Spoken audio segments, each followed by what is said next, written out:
All right, let's go a little bit away from money for now. And let's go into the legal world. I want to talk about the legal world, just in general. Whatever I can really, there's nothing pre-planned or any ideas. All right, so in your legal world, you have, now the police doesn't necessarily always go and arrest somebody or investigate or charge and things like that. That doesn't always happen. All right, you got to understand there's rules that you can break that typically you won't go to jail for or anything like that. You get a parking fine, you got to pay the parking fine. Now, if you refuse to pay it, they're going to double it or increase it by 150%. They may double it again. They may increase it. Finally, you have to either pay it or pledge to pay it or do a payment plan or something, or you may go to jail for that. Okay, so you may go to jail, but typically, I mean, parking fines, I don't think even the worst fine is over $100 or $200. Typically, they're only like 50, 60 bucks. Some people get a lot of parking fines. Some people work downtown and they can't get parking and they just stop the car in certain places. But you got to follow those rules. You have to follow. Have I ever gotten a parking ticket?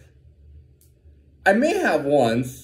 But I remember a specific time I was doing valet, and there was a car that I really liked, and then I took it into an alley, and I parked it in an alley that was close by.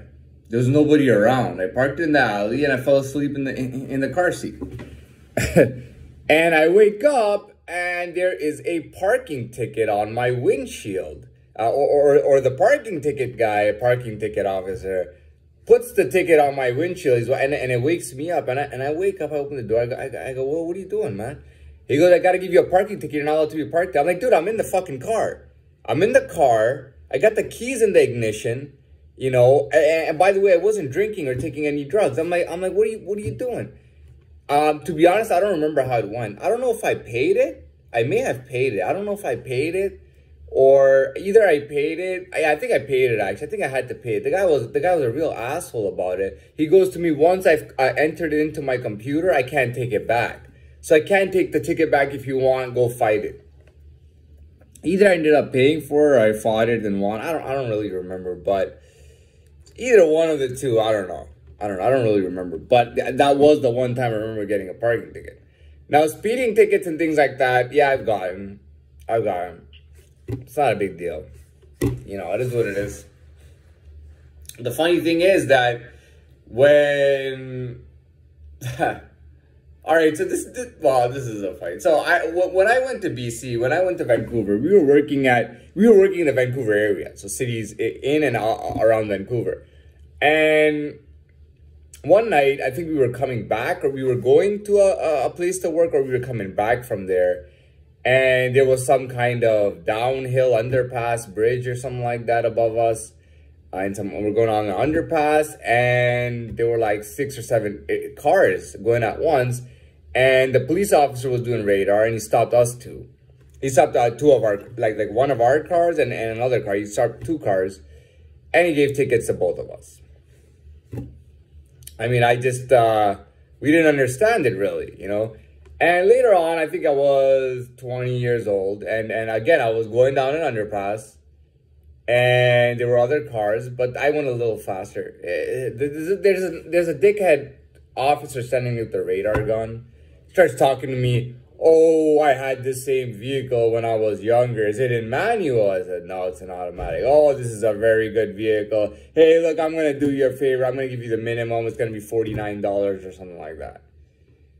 What a dickhead, eh? And they do that a lot. I don't know about other countries. I'm assuming they do that, but they definitely do that in Canada. It happens all the time. What they do is sometimes there's a bridge like this, or like an overpass, and then there's a hill that goes downhill. So you're driving at night or daytime, and you're not really paying that much of an attention, but there's no pedestrian crossing or traffic light, and you start going. So let's say the speed limit is 60 kilometers, okay? You're going at 70 or 75, which is usually fine. You hit the downhill point, and that's what happened to me. I hit 80, 85.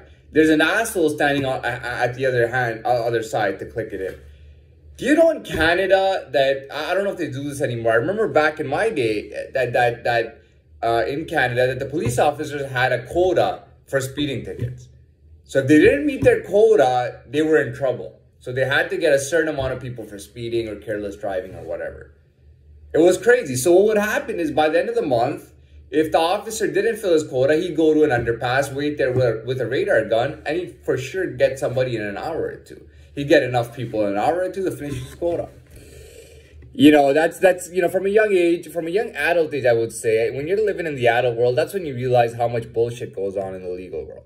But I'm glad I started with that story. So you get tickets and stuff that you got to pay in traffic court. It's not a big deal. You can get a lawyer. You can go by yourself. Typically, if the ticket even says $150 or $200, I don't know about other places. Here, if it's not a big deal, if you're going 20 over the limit or something like that, if it's not a really big ticket, you can go to traffic court and you can fight it and you can get it reduced. And typically, if the judge doesn't forgiveness is like if it was the officer's fault and you were totally innocent. Then you may be forgiven.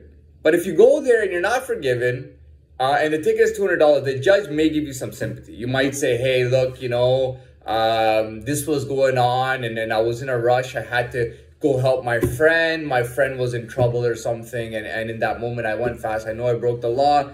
Can you reduce the ticket for me? He'll reduce it. Now, to be very honest, it's not about the price of the ticket for most people. It's the fact that you can get demerit points. Nobody wants demerit points, okay? I would rather pay a ticket than get demerit points. All right, that's when it's bad. Also, the demerit points can also be reduced. So you can go from 4 demerit points to do 2 demerit points, for example. So always choose if you have the time. Some people are too busy. If you don't have the time, forget it. Just pay whatever they give you. But if you have the time, make sure you go to traffic court. What can I tell you about? So I can tell you about the legal world when you're getting arrested. Typically, police stations, there's a bunch of police stations in every city. They take you to the closest police station. They book you in, put you in a cell. Sometimes you have to spend overnight in the cell. Now, if it's Friday night and you're unlucky, Friday or Saturday night, maybe you got in a fight, maybe you got drugged, maybe you did something stupid, but you may have to go to jail. Like if you're there Friday, you may have to go to jail till Monday morning. So you're gonna have to go into jail and spend 1 or 2 nights, or 2 or 3 nights in a cell. And the following morning, they're gonna wake your ass up at 4:35 a.m. You're gonna start getting in line. You're gonna go here, then you're gonna go there. Then they're gonna check you. Then you're gonna go here. Then you're gonna go to this cell, then that cell, then that cell. Then you're gonna sit in that cell. They're gonna give you breakfast, which is usually bagel and jam.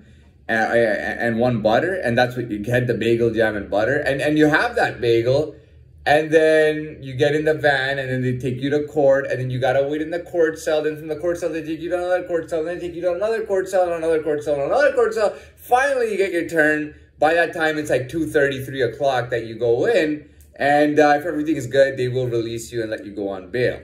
If they request that you need somebody to bail you out, you can't have anybody bail you out. I'm sorry, man, you're gonna have a tough time. A lot of guys in jail that are in jail are there because they're having tough times, okay? Typically in Canada, if you're in jail, you're having a tough time because if you're making a decent income, usually you shouldn't end up in jail. In Canada, one of the reasons that organized crime and prison systems have less numbers is that the legal system allows for enough illegalities, like you have legal loopholes to commit crimes so that you can legally get away with crime. So if you're in a good position, you have enough connections, you have enough money, you should be able to get away with your crime, typically. Most of the guys in jail are in jail because nobody really gave a shit about them, and they ended up going to jail and staying there for a while, right? Worst case scenario. So that's typically what the deal is. What else? Yeah, that's all I can really tell you. You know, on a broader perspective, that's all I can tell you. You know what happens when you commit worse crimes. You know what I mean? Manslaughter is a very serious crime. Hit and run is a very serious crime. If you hit somebody, don't run away. Or use your own judgment. Okay, I'll just leave it at that. All right, and just try to do your best. You should be all right, you know, as long as you follow the laws, you should be fine. But I will tell you that Canada is not suitable for everybody. If you're coming out from LA, now if LA wasn't for you and you want to run away and go to Toronto, that's different. You go to Houston, Texas, or New York, or Chicago, you want to run away to Toronto because you're getting picked on by the gangs or whatever the case is, run to Toronto, okay? But if you're able to survive and thrive and do well in those cities, you will not want to come to Canada, okay? Exception is if you want to learn a little French, check out Montreal. Montreal is very welcoming to Americans. Okay, Americans really love going down to Montreal.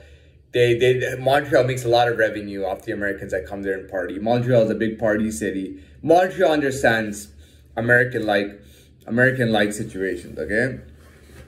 If you're gonna go to Toronto, I'm warning you, don't go to Toronto. If you go to Toronto, don't spend too much time. 6 months or so, go back. You know what I mean? If you got business where you have to go to Toronto, don't spend much time there. If you're gonna go to Vancouver, that's a different story. Seattle is not that far from Vancouver, so I'll be honest. Vancouver is a big city. It's big time. All right. So if you're coming from States, you might actually have a good time in Vancouver, Montreal. Toronto, only go there if you have to go for business. There is a lot of business, by the way, but there's a lot of business that goes on in Toronto.